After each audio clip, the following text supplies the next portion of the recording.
Students, mechanism of the DNA replication के बाद जो नेक्स्ट टॉपिक हमारा एनसीईआरटी की सीक्वेंस में है उसका नाम है ट्रांसक्रिप्शन। जब हम ट्रांसक्रिप्शन की बात करते हैं तो ट्रांसक्रिप्शन का मतलब होता है डीएनए से आरएनए का सिंथेसिस होना। बच्चा कहता है कि कौन सा आरएनए, तो आप बताइए कि चाहे आप आरआरएनए की बात करें, चाहे आप टीआरएनए की बात करें और चाहे आप एमआरएनए की बात करें, इसे आप ट्रांसक्रिप्शन प्रोसेस कहते हैं। इस ट्रांसक्रिप्शन प्रोसेस के दौरान जो एंजाइम काम करता है उसे हम डीएनए डिपेंडेंट आरएनए पॉलीमरेज नाम देंगे। आप याद करिए कि जब हमने डीएनए रेप्लिकेशन पढ़ा था तो यहां पर जो एंजाइम था उसका नाम था डीएनए डिपेंडेंट डीएनए पॉलीमरेज, लेकिन अभी हम ट्रांसक्रिप्शन पढ़ रहे हैं तो यहां काम करेगा आरएनए पॉलीमरेज।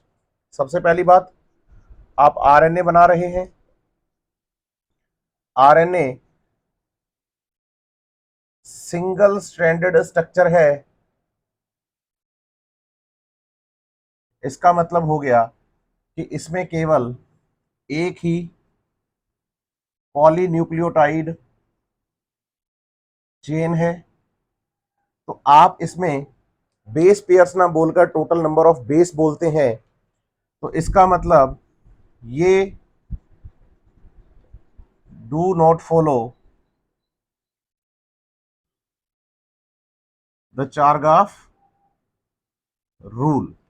तो ये चारगाफ के रूल को फॉलो नहीं करता, क्योंकि चारगाफ के रूल में होता है कि भाई प्यूरीन और पिरिमिडीन के नंबर जो है वो इक्वल रहेंगे, इज इक्वल टू 1 आएगा। वो तभी पॉसिबल होगा जब आपके पास वो डबल स्टैंडर्ड स्ट्रक्चर हो। ठीक है। अब जब आप आरएनए की बात करते हैं तो आप बताइए कि एनसीईआरटी आगे चल के हमें ये बात बताएगी कि जो आरएनए है ये आरएनए दो टाइप का होता है।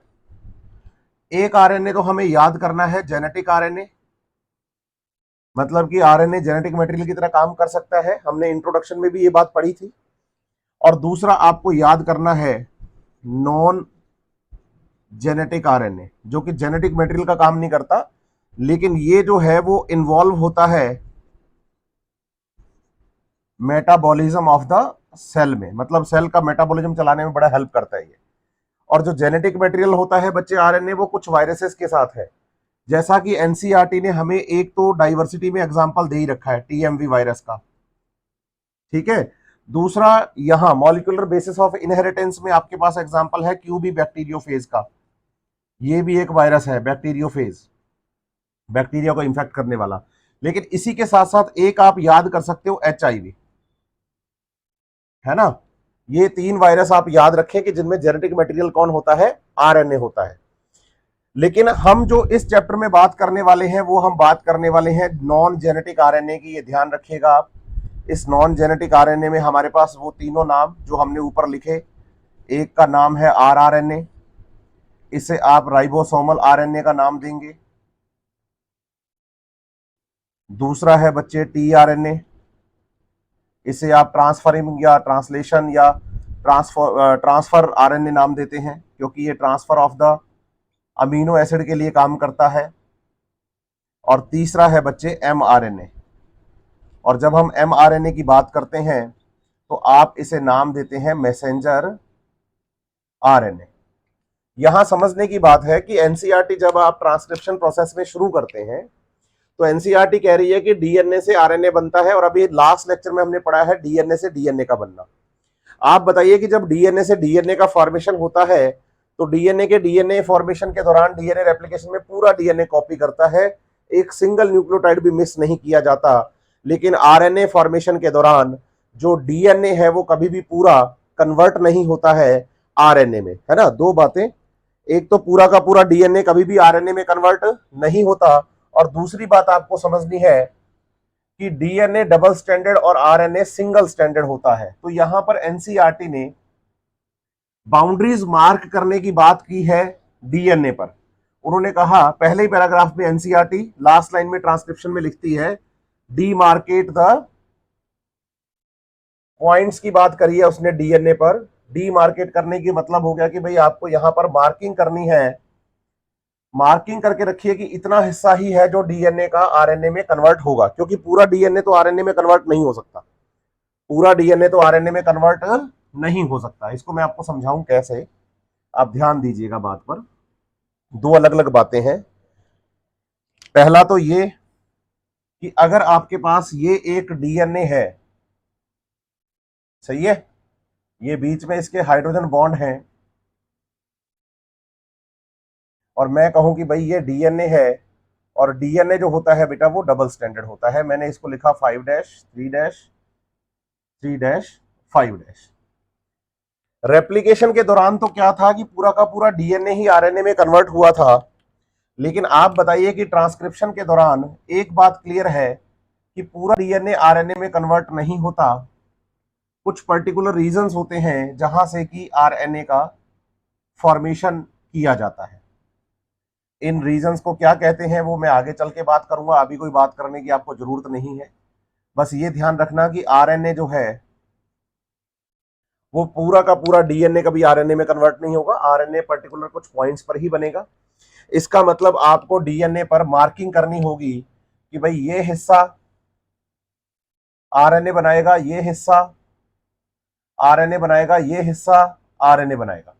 आगे चल के जब हम प्रोसेस पढ़ेंगे तो इसी मार्किंग को हम स्ट्रक्चरल जीन का नाम दे देंगे, और मार्किंग जो हम करते हैं आगे पीछे से प्रमोटर और टर्मिनेटर का नाम दे देंगे। तो आप बताइए कि पहली बात तो एनसीईआरटी ये कह रही है कि जब डीएनए से आरएनए बनाया जाता है तो पूरा का पूरा एग्जैक्टली डीएनए आरएनए में कन्वर्ट नहीं होता।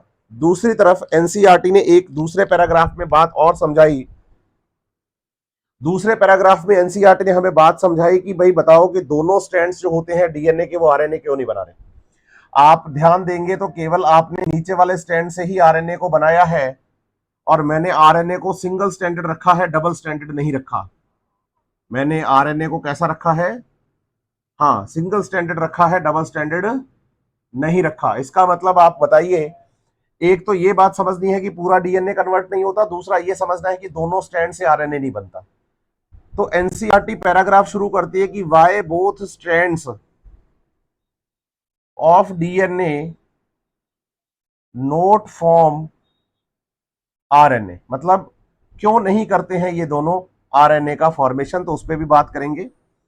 आप बताइए कि भाई जैसे हम डीएनए की बात कर रहे हैं, इस डीएनए पर हमने हाइड्रोजन बॉन्ड्स बताए हैं, ये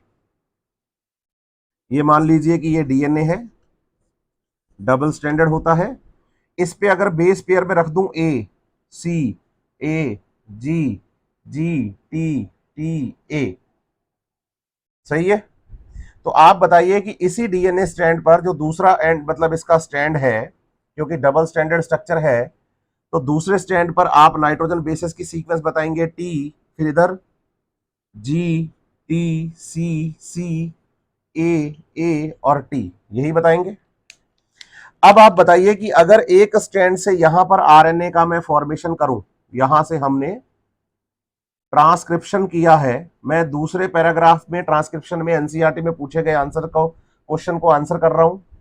ट्रांसक्रिप्शन अगर करेंगे तो आप बताएंगे कि आरएनए सिंगल स्टैंडर्ड बनता है, और वो आरएनए बनेगा टी सी, इसी के सामने बिल्कुल टी सी के सामने आ जाएगा जी, फिर इधर आएगा टी, फिर इधर सी सी ए और फिर इधर हम रखेंगे टी, सही है।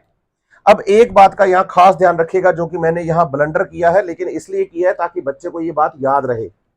याद कैसे रहे कि आपको बताना है कि आरएनए में एक फर्क ये है, आपको याद रखना है, जो कि पहले भी बात कर चुके हैं हम, कि ए जब भी आगे नाइट्रोजन बेस को बनाएगा तो वो टी को नहीं, किसको बनाएगा, यू को बनाएगा। किसको बनाएगा, यू को बनाएगा, क्योंकि आरएनए में थाइमीन होता ही नहीं है, आरएनए में तो यूरेसिल होता है। तो जो डीएनए की सीक्वेंस लिखी हमने वो ए सी ए लिखी है, लेकिन जब आप इसके बारे में लिखोगे, इधर भी टी लिखा हुआ है, तो इसकी जब सीक्वेंस आप आरएनए की लिखोगे तो आप बताइए कि उसमें यू जी यू लिखोगे। ये आपको समझना होगा कि भाई यू यू यू किसकी जगह पे आ रहे हैं, टी की जगह पे आ रहे हैं, क्योंकि आरएनए में होता ही नहीं है थाइमीन, कौन होता है, यूरेसिल होता है। इस बात का ध्यान रखिए। अब ये एक स्टैंड से आरएनए बन गया। अब एनसीईआरटी कह रही है कि दोनों स्टैंड आरएनए क्यों नहीं बना रहे, हम उस क्वेश्चन का आंसर कर रहे हैं। आप बताइए कि अगर इस स्टैंड से भी हम आरएनए का फॉर्मेशन कर दें, मतलब ट्रांसक्रिप्शन कर दें तो क्या होगा, आप ध्यान दीजिएगा। अब इस टी के सामने कौन आएगा, ए आएगा। जी के सामने कौन आएगा, सी आएगा। टी के सामने कौन आएगा, ए आएगा। फिर इधर जी, जी, फिर इधर यू, यू, फिर इधर हम कहेंगे इधर आएगा ए। ये आएगी सीक्वेंस। अब आप बताइए कि ये दोनों आरएनए एक दूसरे के कॉम्प्लीमेंट्री हैं, तो क्या फ्यूचर में ऐसा पॉसिबल नहीं है कि ये दोनों आपस में बॉन्डिंग करके एक डबल स्टैंडर्ड आरएनए को बना लें, एक डबल स्टैंडर्ड आरएनए को बना लें। और डबल स्टैंडर्ड आरएनए बनने का मतलब हो गया कि इधर यू आ गया, फिर इधर जी आ गया, फिर इधर यू आ गया, फिर इधर सी, सी, ए और यू, और इनके बीच में हाइड्रोजन बॉन्ड बन जाए। तो आप बताओ कि ये हमारे लिए प्रोटीन सिंथेसिस में काम नहीं कर पाएगा, ये नॉन फंक्शनल आरएनए हो जाएगा। तो बताइए कि फिर हमें non functional double standard RNA की जरूरत है ही नहीं। तो मेटाबॉलिज्म में इवोल्यूशन के दौरान इस सिस्टम को ऐसा ही डेवलप किया गया कि भाई डीएनए से बनाएंगे तो आरएनए, लेकिन किसी एक ही स्ट्रैंड से बनाएंगे, क्योंकि अगर डीएनए से आरएनए हमने दोनों ही स्ट्रैंड से बना लिया, डीएनए से आरएनए अगर हमने दोनों ही स्ट्रैंड से बना लिया, तो आपको यह समझना होगा बच्चे कि डबल स्टैंडर्ड आरएनए बन जाएंगे, जो कि आपके मेटाबॉलिज्म के लिए, आपके प्रोटीन सिंथेसिस के प्रोसेस के लिए एक हजार्ड कंडीशन हो जाएगी, एक खतरनाक कंडीशन हो जाएगी, जो कि हम नहीं चाहते हैं। इसीलिए आपको बताना है कि डीएनए के दोनों स्ट्रैंड जो होते हैं वो नहीं फॉर्मेशन करते हैं किसका, तो हम कहते हैं कि आरएनए का। ये आपका सेकंड पैराग्राफ का आंसर आपको यहां पर मिल गया है। अब मैं आपको बताऊं कि हमारे पास तीन तरह के आरएनए हैं, टीआरएनए, एमआरएनए और आरआरएनए। उनके बारे में थोड़ी थोड़ी जानकारी लेंगे। हालांकि एनसीईआरटी में डिटेल नहीं है आरएनए की, लेकिन फिर भी थोड़ी थोड़ी उनके बारे में जानकारी लेंगे, ताकि हमें ट्रांसक्रिप्शन और ट्रांसलेशन के दौरान कोई दिक्कत ना आए। ज्यादा नहीं डिटेल करूंगा मैं, हल्की फुल्की जानकारी देके आपको जाऊंगा, जो आपके काम की है, एनसीईआरटी के अकॉर्डिंग आप अच्छे से कर पाए और आगे के प्रोसेस आपको सही से समझ में आ जाए। उसके लिए आपको याद करना है कि हमारे पास तीन तरह के आरएनए हैं, आरआरएनए, एमआरएनए और टीआरएनए। उसमें हम सबसे पहले जो नंबर पे आरएनए की बात करेंगे, वो हम बात करेंगे आरआरएनए की। ठीक है, आरआरएनए का दूसरा नाम राइबोसोमल आरएनए भी है। आरआरएनए का दूसरा नाम राइबोसोमल आरएनए भी है। आपको बताना है कि भाई आरआरएनए जब हम बात करते हैं तो आपको याद करना है कि ये करता है formation of ribosome, and the ribosome is the site for protein synthesis, है ना। और मैं आपको बताऊं बच्चे, इसके बारे में ना बात आप सेल बायोलॉजी में भी पढ़ते हैं, क्योंकि राइबोसोम वहां पर आपको दिया गया है, तो राइबोसोम की स्ट्रक्चर भी आती है। दूसरी बात आपको समझनी है कि in eukaryotic sales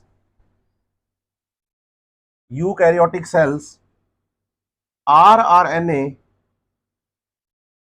synthesized by nucleolus. ये ध्यान रखिएगा आप, यूकैरियोटिक सेल के न्यूक्लियस में जो न्यूक्लियोलस है वो आरआरएनए के सिंथेसिस की साइट होती है। दूसरा आपको याद करना है कि 5s rRNA in eukaryotic cell not synthesized by nucleolus.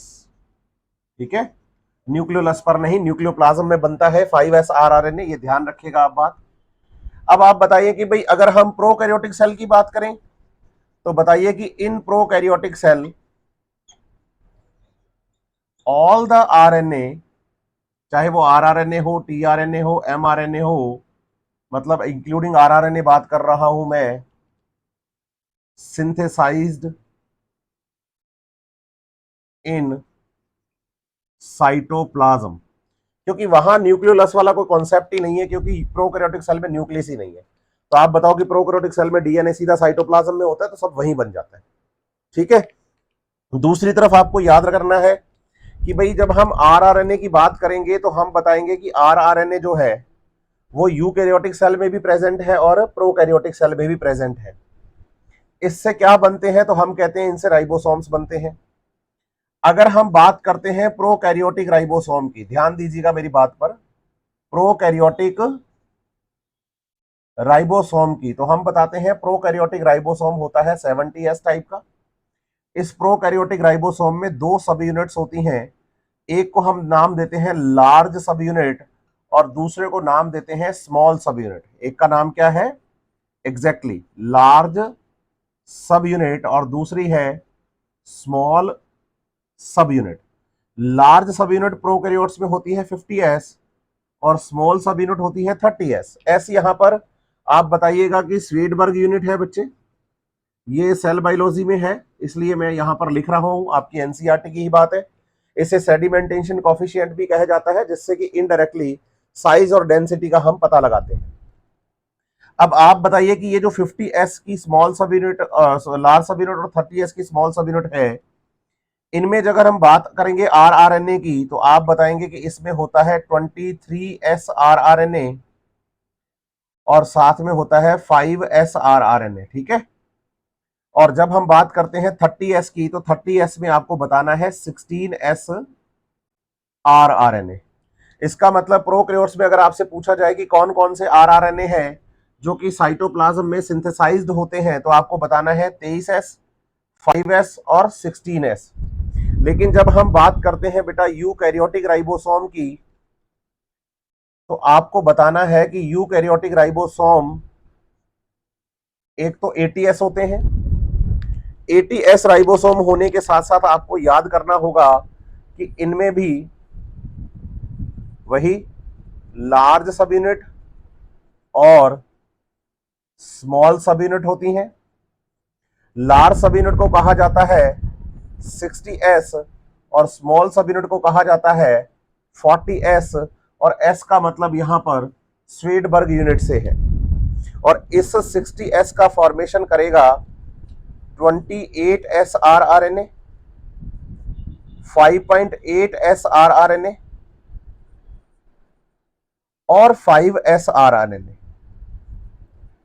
ठीक है। और इधर 40S को बनाएगा 18S आरआरएनए। तो राइबोसोम का सिंथेसिस करने का काम राइबोसोमल आरआरएनए को राइबोसोमल आरएनए को दिया गया है। इसमें से यूकैरियोटिक सेल में और प्रोकैरियोटिक सेल में 5S आरआरएनए जो है बेटा वो कॉमन होता है, ये ध्यान रखना आप, ठीक है। तो आप बताएंगे कि 5S rRNA is common in both prokaryotic and eukaryotic cells. Prokaryotic और यूकैरियोटिक दोनों में 5S आरआरएनए जो है वो कॉमन आरआरएनए होता है। और याद रखेंगे कि जो 5S आरआरएनए है वो यूकैरियोटिक सेल में कभी न्यूक्लियोलस पर नहीं बनता। एक बात आपको इसके बारे में और अच्छी सी याद करनी है कि राइबोसोमल आरआरएनए जो है वो आप बताइए कि मोस्ट अबंडेंट क्या हो गया है? आरएनए, ठीक है। अप्रोक्सीमेटली 80% आरएनए है जो सेल के अंदर यही होता है, मोस्ट अबेंडेंट है। मोस्ट अबेंडेंट होने का मतलब ज्यादा अमाउंट में पाया जाता है, लेकिन साथ ही साथ आपको याद करना है कि ये एक मोर स्टेबल आरएनए भी है। सेल में अगर लंबे टाइम तक सरवाइव करता है तो वो आरआरएनए है, क्योंकि आरआरएनए एक स्टेबल आरएनए होता है। आरआरएनए एक स्टेबल आरएनए होता है, ये ध्यान रखिएगा आप। इसके बाद हम दूसरे नंबर पे जो आरएनए पढ़ते हैं बेटा उसका नाम है टीआरएनए। ये सारी बातें मैंने आपको आरआरएनए के बारे में बताई हैं। अब हम बात करेंगे टीआरएनए के बारे में, ठीक है। एनसीईआरटी ने टीआरएनए के बारे में भी थोड़ा सा लिखा हुआ है, क्या लिखा है कैसे लिखा है वो आगे आएगा, लेकिन मैं जानकारी अभी आपको देके जा रहा हूं। चलिए अब हम आगे बढ़ेंगे। नंबर 2 पे हम जिस आरएनए की बात करेंगे उस आरएनए का नाम है टीआरएनए।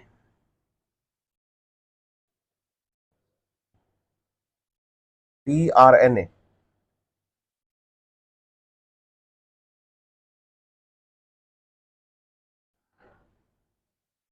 चलिए, एनसीईआरटी ने एक बात लिखी है कि जो टीआरएनए है उसे एनसीईआरटी अडॉप्टर का नाम भी देती है। स्टार्टिंग में जब आप चैप्टर शुरू करते हैं, एनसीईआरटी जब आरएनए के बारे में बात करती है तो उस टाइम पे एनसीईआरटी कहती है कि आरएनए जो है वो अडॉप्टर मॉलिक्यूल का काम भी करता है। तो आप बताइए कि वो अडॉप्टर आरएनए जो है, वो अडॉप्टर आरएनए टीआरएनए ही होता है। अडॉप्टर आरएनए वो टीआरएनए ही होता है। ठीक है, इस टीआरएनए के बारे में याद करना है कि टीआरएनए को सॉल्यूबल आरएनए भी कहा जाता है, सॉल्यूबल आरएनए भी कहा जाता है। दूसरी बात याद करनी है कि एनसीईआरटी ने टीआरएनए की हमें एक तो बताई है 2D स्ट्रक्चर और एक हमें बताई है 3D स्ट्रक्चर, लेकिन एनसीईआरटी हमें 3D स्ट्रक्चर के बारे में लिख के देती है। आप बताइए कि अगर हम टीआरएनए की बात करते हैं 2D स्ट्रक्चर में, आगे ना ट्रांसलेशन प्रोसेस आएगा, जब टीआरएनए की हम जब बात करेंगे तब मैं इसके बारे में आपको बताऊंगा बढ़िया से, बहुत अच्छे से क्लियर करने वाले हैं हम ये चीज। तो आप बताइएगा 2D स्ट्रक्चर और 3D स्ट्रक्चर के बारे में बात करें तो 2D स्ट्रक्चर को तो हम बताते हैं इसकी ऐसी स्ट्रक्चर। अगर मैं ये डायग्राम आपके सामने बना रहा हूं तो इस डायग्राम को देख के हमें ऐसा लगता है कि जैसे ये लॉन्ग जैसी स्ट्रक्चर है, इसे हम क्लोवर लीफ स्ट्रक्चर कहते हैं, क्लोवर लीफ स्ट्रक्चर कहते हैं। लेकिन वहीं अगर हम 3D स्ट्रक्चर की बात करते हैं तो हम बताते हैं कि इसकी 3D स्ट्रक्चर हमें इन्वर्टेड एल जैसी दिखाई देती है। एल ऐसा होता है, एल को अगर यूं कर दूं तो ये बन गया, देखो आप समझ रहे हैं। तो एनसीईआरटी लिखती है कि भाई टीआरएनए की जो स्ट्रक्चर है वो इन्वर्टेड एल जैसी होती है। ठीक है, अब आप एक बात समझना कि जब हम टीआरएनए का ये डायग्राम बनाते हैं तो टीआरएनए की इस डायग्राम में हमें 4 आर्म दिखती हैं। अब अगर आप इस डायग्राम को कहीं और से पढ़े या कहीं से भी इधर उधर से पढ़ता है बच्चा, अभी क्या होगा कि भाई बच्चा क्या करेगा, टीआरएनए की बात सुनते ही वो सबसे पहले इसको इंटरनेट पे, किताबों में या किसी लेक्चर में इधर उधर ढूंढेगा, तो उसे पता चलेगा कि जो टीआरएनए है, इस टीआरएनए में यहां पर ये हाइड्रोजन बॉन्ड्स हैं। तो वो सोचने लगता है कि यार हाइड्रोजन बॉन्ड्स हैं तो इसका मतलब टीआरएनए जो है वो एक डबल स्टैंडर्ड स्ट्रक्चर हो गया। तो बोलो ऐसा नहीं है, टीआरएनए एक सिंगल स्टैंडर्ड स्ट्रक्चर ही होता है, लेकिन उसी सिंगल स्टैंड में आपको हाइड्रोजन बॉन्ड मिल जाते हैं, ये इसकी स्पेशलिटी है। तो आप बताइए कि टीआरएनए एक सिंगल स्टैंडर्ड आरएनए है, लेकिन इसमें क्या प्रेजेंट रहते हैं, हाइड्रोजन बॉन्ड प्रेजेंट रहते हैं, हाइड्रोजन बॉन्ड प्रेजेंट रहते हैं। साथ ही साथ आपको यह भी बताना होगा कि भाई हमारे पास टोटल अगर हम बात कर लें टीआरएनए की, तो टीआरएनए में आपको यहां 4 आर्म दिखाई देती हैं, 4 भुजाएं दिखाई देती हैं। इस डायग्राम को अगर आप ध्यान से देखोगे तो उसमें से आपको बताना है कि ये जो चारों आर्म्स इसकी हैं, इनके अलग अलग हम नाम बताते हैं। जैसे इस आर्म का नाम है डीएचयू आर्म, इस आर्म का नाम है रिकॉग्निशन आर्म, इसे नाम दिया जाता है टी साई सी आर्म, और ये वाला जो हिस्सा होता है बच्चे, इसे नाम दिया जाता है एक्सेप्टर आर्म। ये टीआरएनए की स्ट्रक्चर आपको याद करनी है। अब मैं चारों के बारे में आपको अलग अलग बता देता हूं। जैसे हम बात करेंगे यहां पर एक्सेप्टर आर्म की,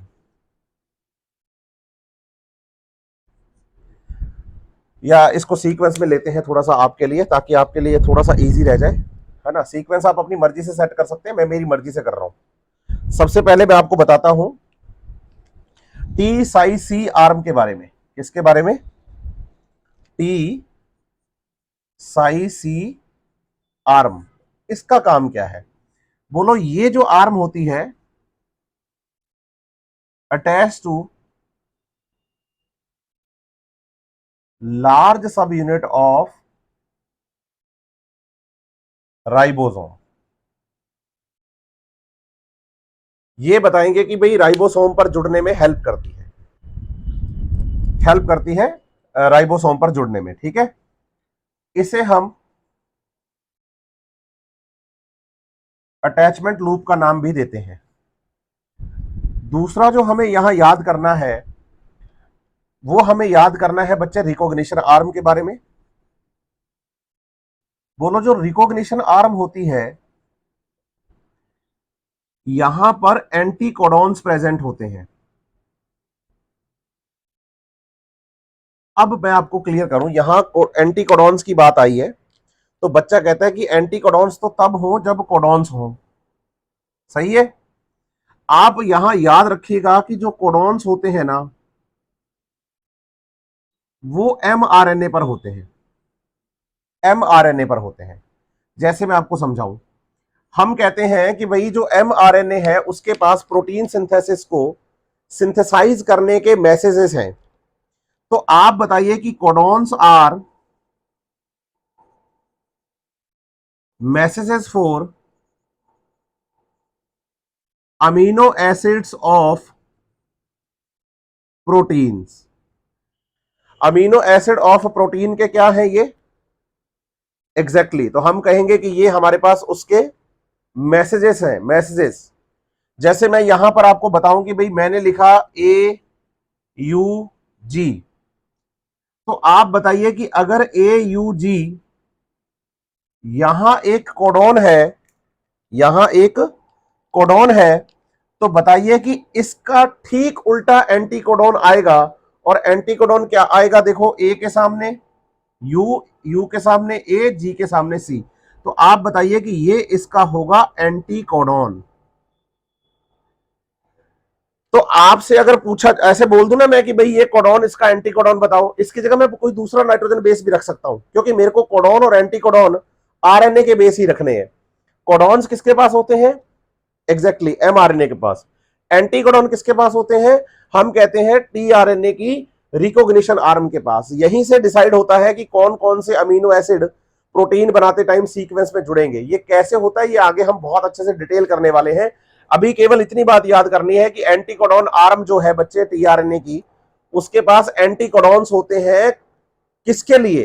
कोडॉन्स ऑफ एग्जैक्टली एमआरएनए के लिए। ये बात आपके दिमाग में रहनी चाहिए। इसके बाद हम तीसरे नंबर पे चलेंगे। तो तीसरे नंबर पे बात करेंगे हम, मैंने कहा था ना मैं थोड़ा सा सीक्वेंस मेरे हिसाब से ले रहा हूं, एक्सेप्टर आर्म की।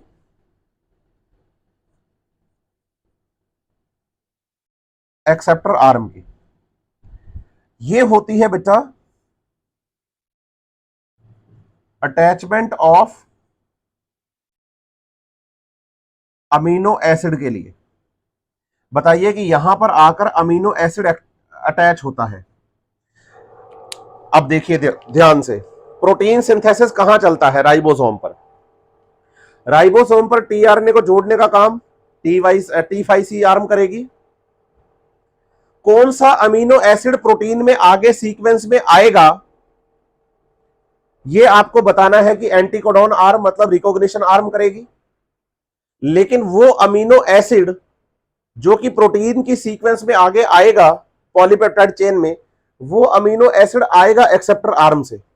एक्सेप्टर आर्म से, एक्सेप्टर आर्म जो होती है वहां पर अमीनो एसिड जुड़ा होता है। ठीक है। और चौथा नंबर है हमारे पास DHU आर्म का।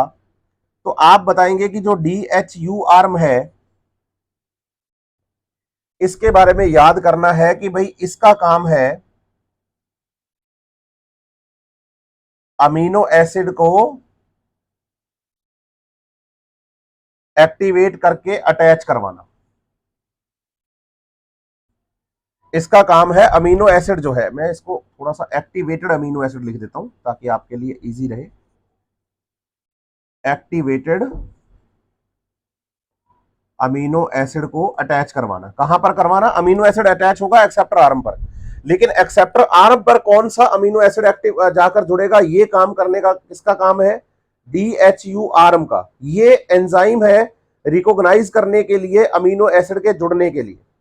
इस एंजाइम का नाम हम आगे पढ़ने वाले हैं जब हम ट्रांसलेशन प्रोसेस पढ़ेंगे।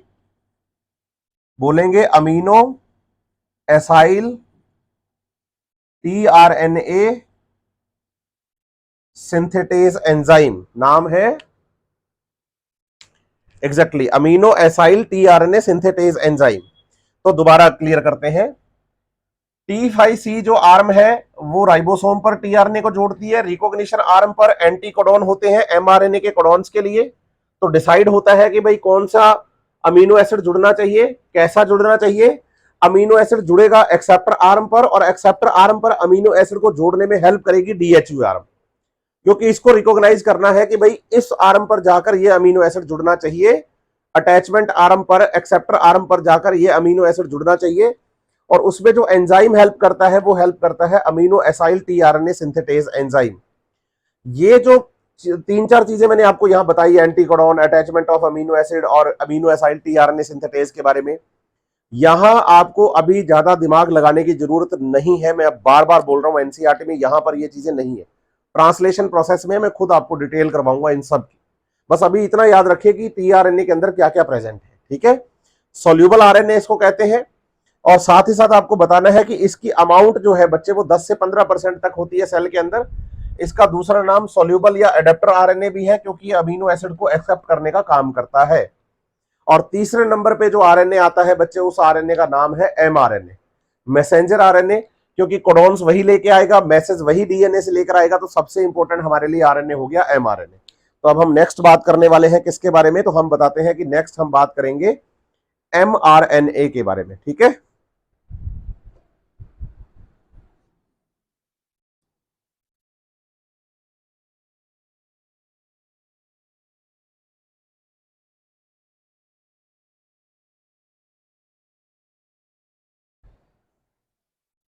चलिए, जब हम बात एमआरएनए की करते हैं तो आपको बताना है कि ये एमआरएनए सबसे ज्यादा अनस्टेबल है।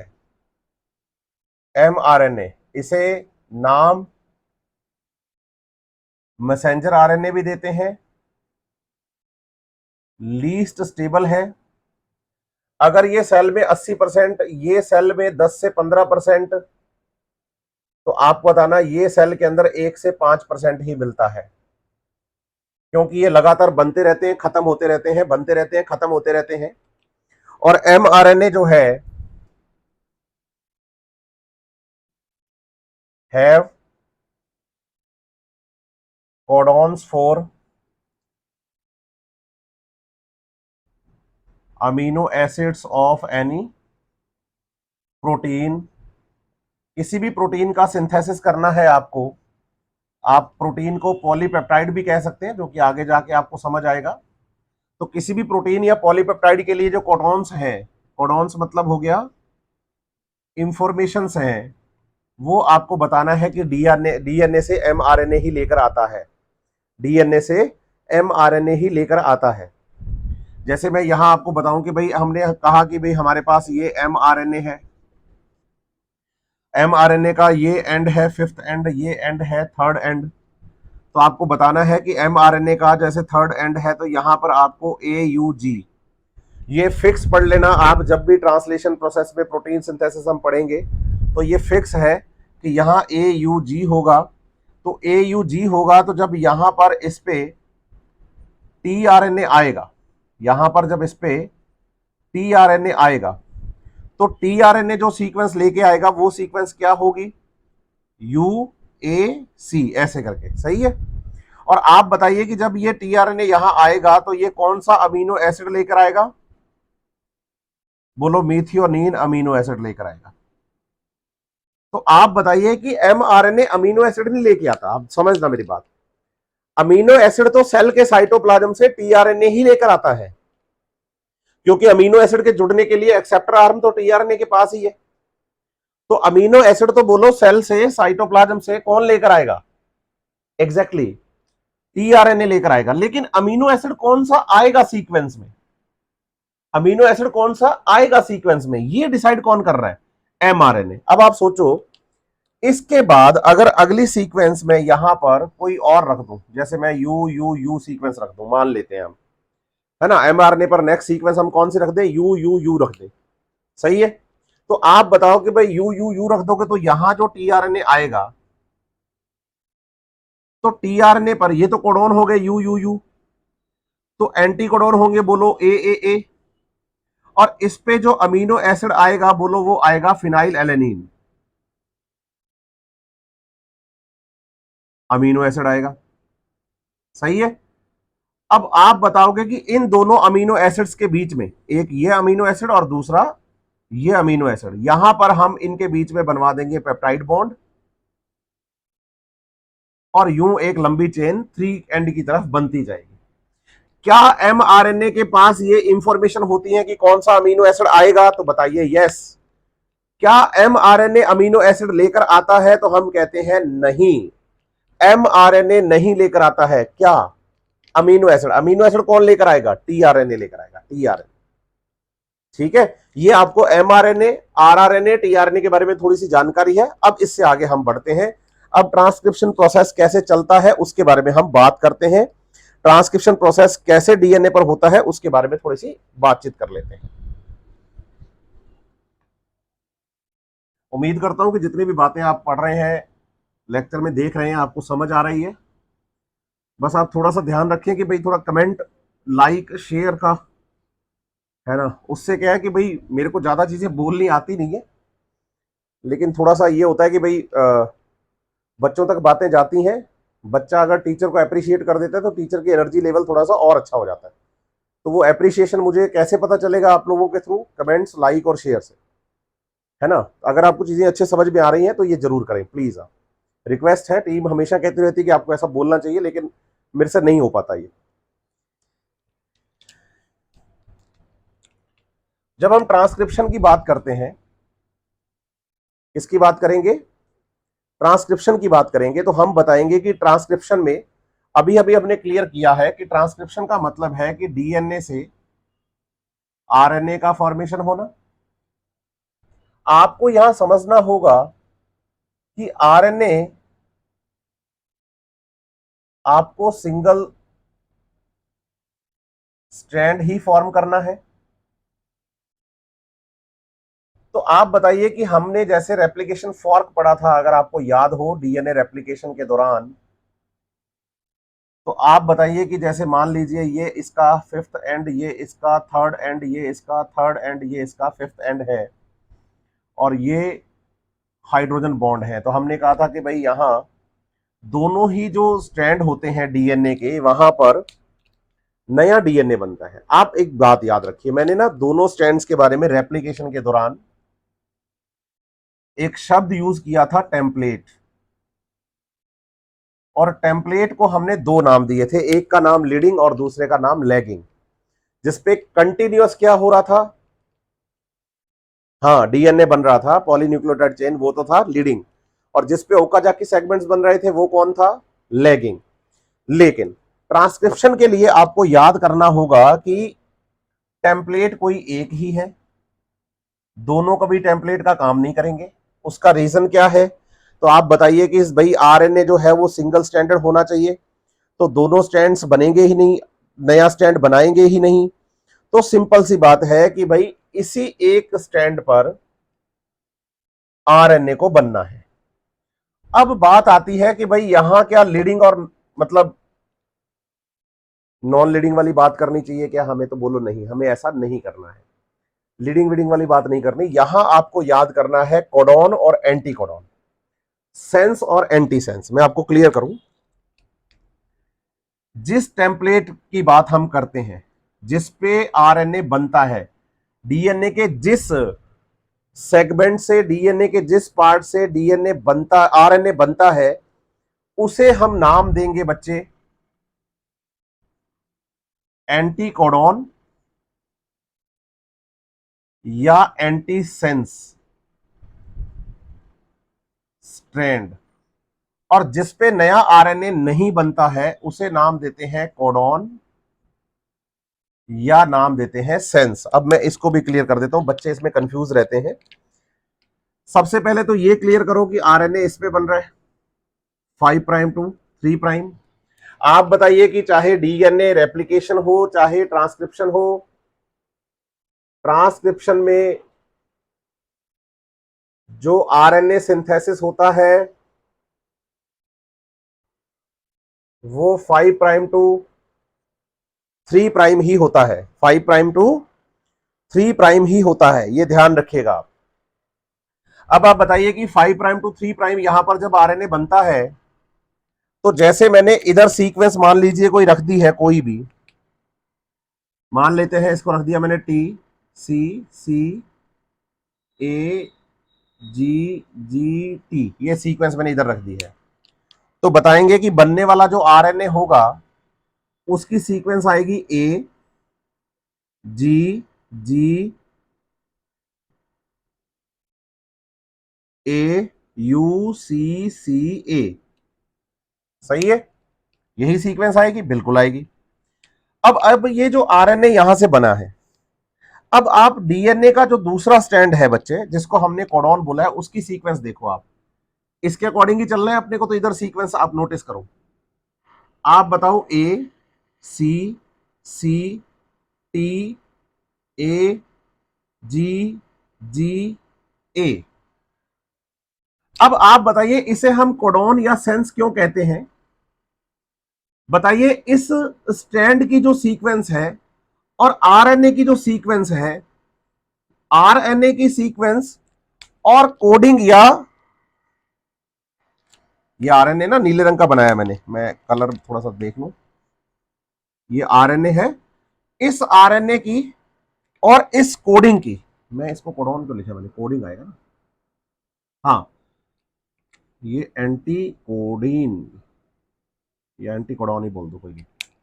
ये जो कोडिंग या सेंस वाला है, आरएनए और इस सेंस वाले की सीक्वेंस आप देखो, बिल्कुल आपको सेम टू सेम मिलेगी, सेम न्यूक्लियोटाइड सीक्वेंस। बस फर्क क्या होगा कि थाइमीन जो है वो रिप्लेस्ड बाय यूरेसिल होगा, बस, और कोई फर्क नहीं है।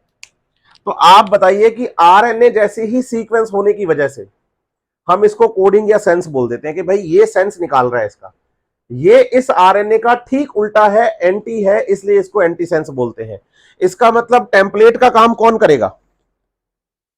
टेम्पलेट का काम कौन करेगा? टेम्पलेट का काम एंटी कोडॉन या एंटी सेंस करेगा। टेम्पलेट का काम एंटी कोडॉन या एंटी सेंस करेगा, ये ध्यान रखिएगा आप। और जो बच्चे दूसरा है वो टेम्पलेट का काम नहीं कर रहा। टेम्पलेट कौन होता है? जिस पर नई पॉलीन्यूक्लियोटाइड चेन बनती है, जिस पर नई पॉलीन्यूक्लियोटाइड चेन बनती है उसे हम नाम क्या देते हैं? तो हम कहते हैं, उसे हम नाम देते हैं बेटा टेम्पलेट।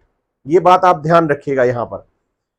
अब आगे की बात अगर हम बात करें कि भाई हमने टेम्पलेट और हमने कोडिंग के बारे में बात कर ली है, तो अब हम बात करें कि भाई कैसे काम चलेगा, डीएनए रेप्लिकेशन का काम कैसे चलेगा। तो आप बताएंगे कि डीएनए रेप्लिकेशन के दौरान, अब एक छोटी सी बात और मैं आपको बताता हूं कि भाई अगर मेरे से केवल सीक्वेंस के बारे में पूछ लें कि भाई डीएनए से आरएनए बनते टाइम ट्रांसक्रिप्शन जब आता है, तो सेंस या कोडिंग स्टैंड है, एंटी सेंस या एंटी कोडिंग या एंटी कोडॉन है, दोनों में से टेम्पलेट कौन है? जल्दी से बताएंगे, दोनों में से टेम्पलेट कौन है एग्जैक्टली? तो हम कहते हैं कि टेम्पलेट कौन होता है? Very good. और आप बताइए कि ये सेंस और एंटी सेंस जो नाम दिए जाते हैं, ये किसके स्ट्रैंड्स होते हैं? तो बच्चा कहता है कि ये स्ट्रैंड्स होते हैं डीएनए के। तो आप बताइए, स्ट्रैंड्स ऑफ डीएनए के लिए नाम है। साथ ही साथ आपको जो दूसरी बात यहां याद करनी है वो ये कि जो सेंस होगा उसमें हम अगर सीक्वेंस पढ़ेंगे तो 5 to 3 आएगी, और जो एंटी सेंस होगा उसमें ठीक सीक्वेंस पढ़ेंगे तो वो 3 to 5 आएगी। और आप बताइए कि जो टेम्पलेट की सीक्वेंस 3 to 5 आएगी, तभी तो इस पे बनने वाला जो आरएनए होगा वो 5 to 3 बन पाएगा। क्योंकि चाहे डीएनए रेप्लिकेशन हो और चाहे ट्रांसक्रिप्शन हो, 5' to 3' ही चलता है, तो नया आरएनए तो 5 to 3 ही बनेगा। इसका मतलब टेम्पलेट हमेशा 3 to 5 ही रहेगा, ये ध्यान रखिएगा आप बात, ठीक है। अब जो इससे नेक्स्ट लेक्चर आएगा उसमें मैं ट्रांसक्रिप्शन यूनिट और ट्रांसक्रिप्शन प्रोसेस दोनों को डिटेल कर दूंगा, क्योंकि ट्रांसक्रिप्शन समझने के लिए जितनी भी चीजें चाहिए थी वो हो गई हैं। उसके बाद हम ट्रांसक्रिप्शन के बाद चलेंगे आगे ट्रांसलेशन की तरफ, और धीरे धीरे यूं ही हम चैप्टर खत्म कर देंगे। और चैप्टर ये जल्दी खत्म होगा, बढ़िया से, बहुत सही चल रहा है। एनसीईआरटी की सीक्वेंस के अकॉर्डिंग आप पढ़ते रहिए और लास्ट में दिए गए क्वेश्चंस को जरूर सॉल्व करिए।